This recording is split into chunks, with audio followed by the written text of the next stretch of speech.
एहसास सीखा और मैं 1 सप्ताह नैनीताल में बिता कर लौटे हैं। वह अपनी बड़ी बहन शविता को बड़े जोशीले अंदाज में अपने खट्टे मीठे अनुभव सुना रही हैं। शविता की पूरी दिलचस्पी शिखा की बातों में है। मैं दीवान पर लेटा लेटा कभी शिखा की कोई बात सुनकर मुस्कुरा पड़ता हूँ तो कभी छोटी सी झपकी का मजा ले लेता हूँ। मेरी सास आरती देवी रसोई में खाना गरम करने गई है। मुझे पता है कि सारा खाना शविता पहले ही बना चुकी हैं। सारा भोजन मेरी पसंद का निकलेगा। पुराने अनुभवों के आधार पर मेरे लिए यह अंदाजा लगाना कठिन नहीं। ससुराल में मेरी खूब खातिर होती है और इसका पूरा श्रेय मेरी बड़ी शाली सविता को ही जाता है। शिखा अपनी बड़ी बहन सविता के बहुत करीब है क्योंकि वह उसकी सबसे अच्छी सहेली और मार्गदर्शक दोनों है। शायद ही कोई बात वह अपनी बड़ी बहन से छिपाती हो। उनकी सलाह के खिलाफ शिखा से कुछ करवा लेना असंभव सा ही है। हमें पहला बच्चा शादी के 2 साल बाद करना चाहिए। हमारी शादी के सप्ताह भर बाद ही शिखा ने शर्माते हुए यूं अपनी इच्छा बताई तो मैं हंस पड़ा था। मैं तो इतना लंबा इंतजार नहीं कर सकता हूँ। उसे छेड़ने के लिए मैंने उसकी इच्छा का विरोध किया। मेरे ऐसा कहने के पीछे एक कारण है। क्या इन पहले 2 सालों में हम अपने वैवाहिक जीवन का भरपूर मजा लेंगे? सौरभ, अगर मैं जल्दी माँ बनने के झंझट में फंस गई तो हो सकता है तुम इधर उधर ताका झांका करने लगो और वह हरकत मुझे कभी बर्दाश्त नहीं होगी। यह कैसी बेकार की बातें मुंह से निकाल रही हो? उसे सचमुच परेशान देखकर मैं खींच उठा। मेरी दीदी हमेशा मुझे सही सलाह देती हैं और हम बच्चा तो यह बात तुम्हारी दीदी ने तुम्हारे दिमाग में डाली है। जी हाँ, और वह गलत नहीं है। चलो मान लिया कि वह गलत नहीं है, पर एक बात बताओ, क्या तुम हर तरह की बातें अपनी दीदी से कर लेती हो? बिल्कुल कर लेती हूँ। वह बातें भी जो बंद कमरे में हमारे बीच होती हैं। मैंने चुटकी ली। जी नहीं, वैसे मुझे उसके इनकार पर उस दिन भरोसा नहीं हुआ क्योंकि मेरा सवाल सुनकर उसके हाव भाव वैसे हो गए थे जैसे चोरी करने वाले बच्चे को रंगे हाथों पकड़े जाने पर होते हैं। इस बात की पुष्टि अनेक मौकों पर हो चुकी है कि शिखा अपनी बड़ी बहन को हर बात बताती हैं। इस कारण अगर मैं या मेरे परिवार वाले परेशान नहीं हैं तो इसीलिए कि सविता बेहद समझदार और गुणवान है। मैं उन्हें अपने परिवार का मजबूत सहारा मानता हूँ। टांग अड़ा कर परेशानी खड़ी करने वाला रिश्तेदार नहीं। सविता के पास ना रंग रूप की कमी है न गुणों की। कमाती भी अच्छा है, पर दुर्भाग्य की बात यह है कि बिना शादी किए ही वह खुद को विधवा मानती हैं। रवि नाम के जिस युवक को वह किशोरावस्था से प्रेम करती थी, करीब 2 साल पहले उसका एक सड़क दुर्घटना में देहांत हो गया। इस सदमे के कारण सविता ने कभी शादी न करने का फैसला कर लिया है। किसी के भी समझाने का सविता पर कोई प्रभाव नहीं पड़ता। मेरे माता पिता ने भी उन्हें शादी करने के लिए राजी करने की कोशिश दिल से की थी। तब उनका कहना था, मेरी तकदीर में अपनी गृहस्थी के सुख लिखे होते तो मैं जिसे अपना जीवन साथी बनाना चाहती थी वह मुझे यूं छोड़कर नहीं जाता। रवि की जगह मैं किसी और को नहीं दे सकती। करीब महीने भर पहले मेरा जन्मदिन था। सविता ने कमीज, पैंट और मैचिंग टाई का उपहार मुझे दिया था। थैंक यू बड़ी साली साहिबा। मैंने मुस्कुराते हुए उपहार स्वीकार किया और फिर भावुक लहजे में बोला, मुझे आपसे एक तोहफा और चाहिए। आशा है कि आप मना नहीं करोगी। बिल्कुल नहीं करूंगी। उन्होंने आत्मविश्वास से भरे स्वर में फौरन जवाब दिया, आप शादी कर लो प्लीज। मैंने विनती सी की। पहले तो वह चौंकी, फिर उनकी आंखों में गंभीरता के भाव उपजे और अगले ही पल वह खिलखिलाकर हंस भी पड़ी। सॉरी सौरभ, उपहार तुम्हें अपने लिए मांगना था। मेरा शादी करना तुम्हारे लिए गिफ्ट कैसे बन सकता है? आपका अकेलापन दूर हो जाए, इससे बड़ा गिफ्ट मेरे लिए और कुछ नहीं हो सकता। तुम सब के होते हुए मुझे अकेलेपन का एहसास कैसे हो सकता है? शिखा और मेरी बहन प्रिया के गले में बाहें डालकर सविता हंस पड़ी और मेरा प्रयास एक बार फिर बेकार चला गया। हमारे नैनीताल घूमकर आने के बाद सविता दीदी ने मुझे और शिखा को पास बिठाकर एक महत्वपूर्ण मुद्दे पर चर्चा शुरू की थी। सौरभ, तुमको भविष्य को ध्यान में रखकर अब चलना जरूर कर देना चाहिए। खर्चे संभाल कर करना शुरू करो। बचत करोगे तो ही बच्चों को अच्छी शिक्षा दे पाओगे, अपने मकान में रह सकोगे। वह हमें इस तरह समझाते हुए काफी गंभीर नजर आ रही थी। हम दोनों नौकरी करते हैं, पर आज के समय में मकान खरीदना बड़ा महंगा हो गया है। अपने मकान में रहने का सपना जल्दी से पूरा होने का फिलहाल कोई मौका नहीं है। मैंने दबी आवाज में कहा, तुम दोनों क्या मुझे पराया समझते हो? उन्होंने फौरन आहत भाव से पूछा, ऐसा बिल्कुल भी नहीं है। तब अपने मकान का सपना पूरा करना तुम दोनों की नहीं, बल्कि हम तीनों की जिम्मेदारी है। सौरभ, आखिर मैं, माँ और तुम दोनों के अलावा और किसके लिए कमा रही हूँ? वह नाराज हो गई थी। उन्हें मनाने के लिए मुझे कहना पड़ा कि जल्दी ही हम 3 बेडरूम वाला फ्लैट बुक कराएंगे और उनकी आर्थिक सहायता सहर्ष स्वीकार करेंगे। मेरे द्वारा ऐसा वादा करा लेने के बाद ही उनका मूड सुधरा था। शिखा और मेरे मन में उनके प्रति कृतज्ञता का बड़ा गहरा भाव है। हम दोनों उनके साथ बड़ी गहराई से जुड़े हुए हैं। तभी उनकी व्यक्तिगत जिंदगी का खालीपन हमें बहुत चुभता है। बाहर के लोगों के सामने वह सदा गंभीर बनी रहती हैं, पर हम दोनों से खूब खुली हुई हैं। उस दिन दोपहर का खाना सचमुच मेरी पसंद को ध्यान में रखकर सविता ने तैयार किया था। मैंने दिल खोलकर उनकी प्रशंसा की और वह प्रसन्न भाव से मंद मंद मुस्कुराती रही। खाना खाने के बाद मैंने 2 घंटे आराम किया। जब नींद खुली तो पाया कि शरीर यूं टूट रहा था मानो बुखार हो।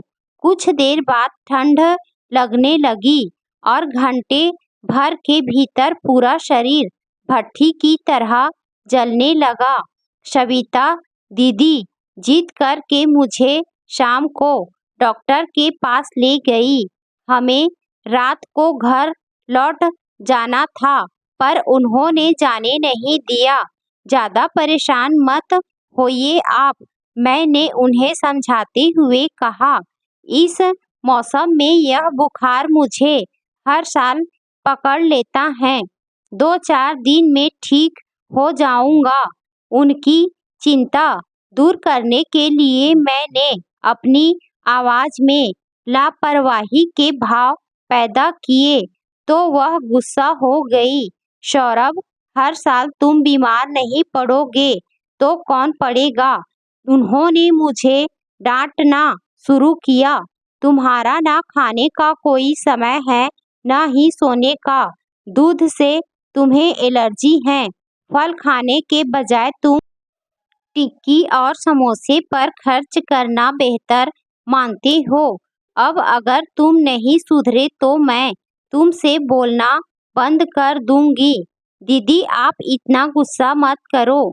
मैंने फौरन नाटकीय अंदाज में हाथ जोड़े। मैंने दूध पीना शुरू कर दिया है आपके आदेश पर। अब लंच भी ले जाने लगा हूँ।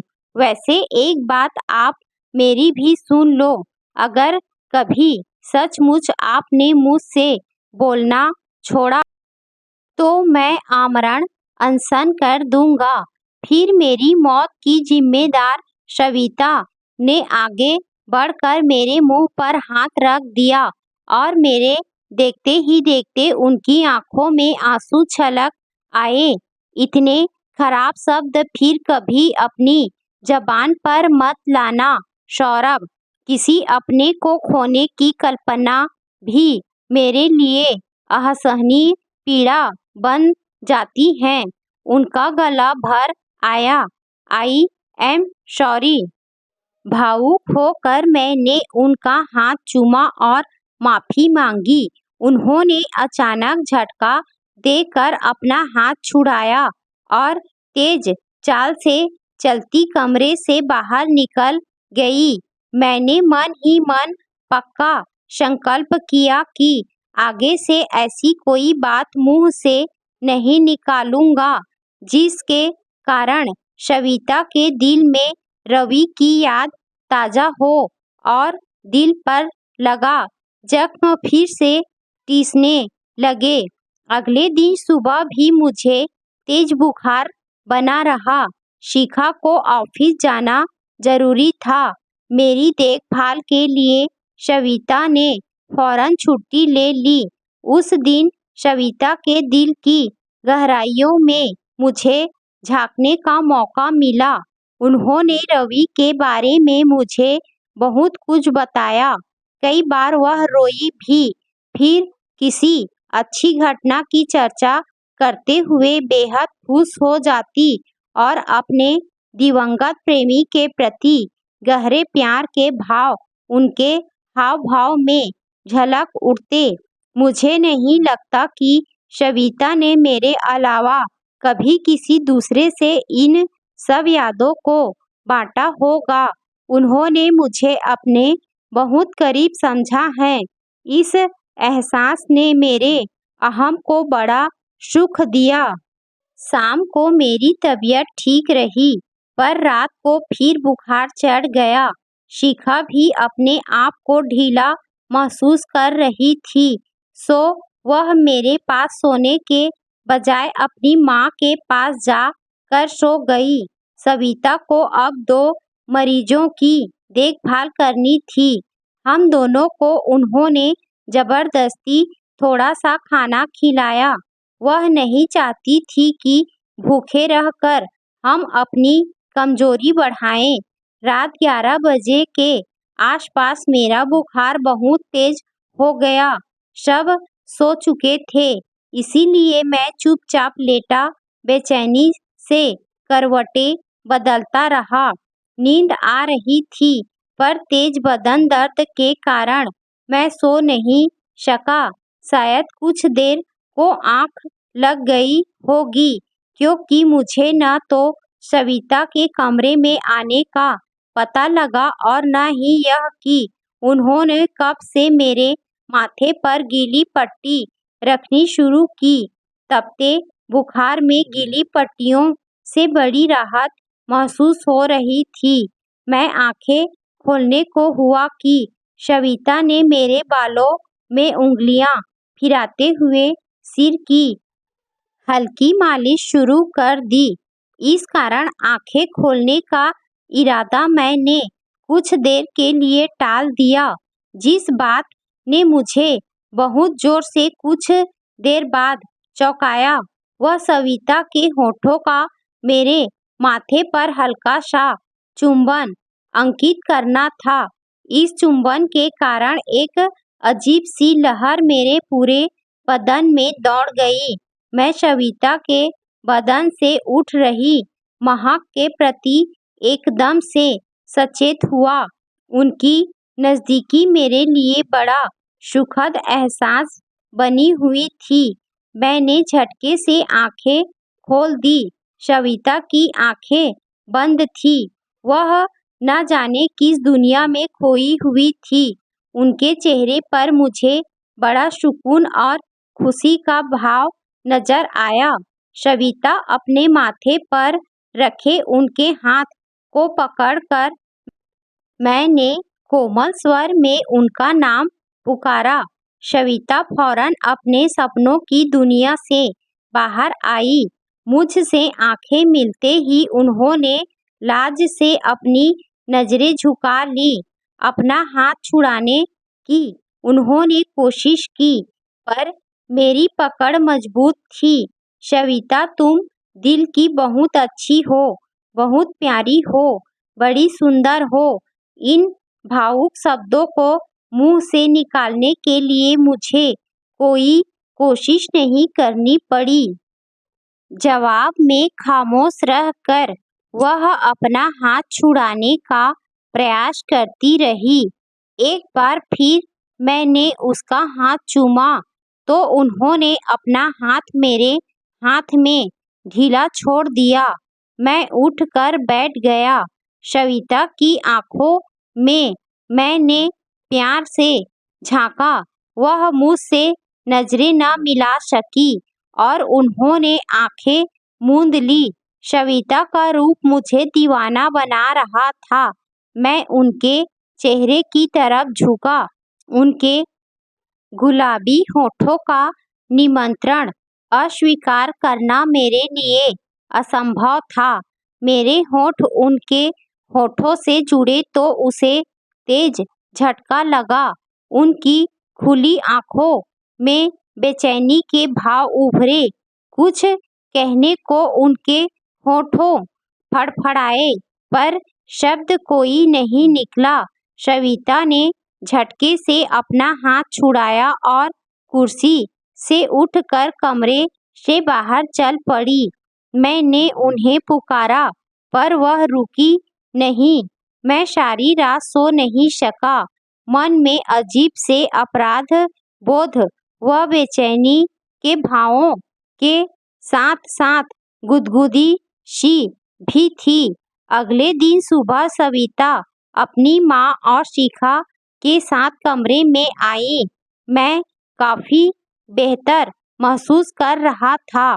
सौरभ बेटे, एक खुशखबरी सुनो।